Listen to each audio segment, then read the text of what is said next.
I played basketball at University of Utah, and I played for the Phoenix Suns, and I went to France and played, and then I went to the old Utah Stars of the old ABA. After I'd retired, I had a heart attack. So I had a 5 bypass surgery and got along pretty good for 6-7 years. Then my heart started to get weaker and I had irregular heartbeat. They said, you need a new heart. So I was waiting on the transplant list, and then, I'll never forget the day, Nick Longshore dies. Nick and I had a son together in 2012. Everything went fine and normal until one day I just felt like something was wrong and he wasn't moving. I was 38 weeks along. And so we went into the hospital, and that's when we found out that our son had passed away. A year went on, and Nick and I became pregnant again with our daughter, Hannah. We decided to go to Idaho Falls for my son's first birthday, to stay with my sisters and have a birthday party.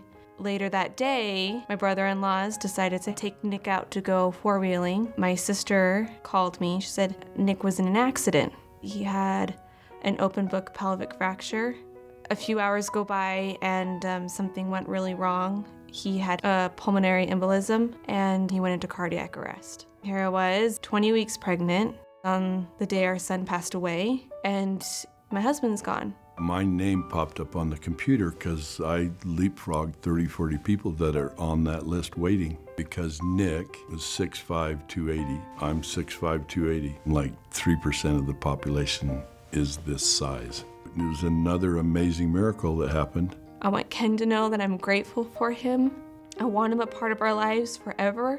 Things like this, to this magnitude, it's not a coincidence. The fact that my husband played at BYU and Ken is a former Utes player, I think that is something that Nick thought would be really cool. Our foundation is to spread donor awareness and to help surviving members of donors. We've realized that you could have a young mother, a young widow that has 2 kids that never went to college, and her husband didn't have insurance or something, and he was a donor. Well, she needs to go back to college. So we're going to provide scholarships for surviving members of donors.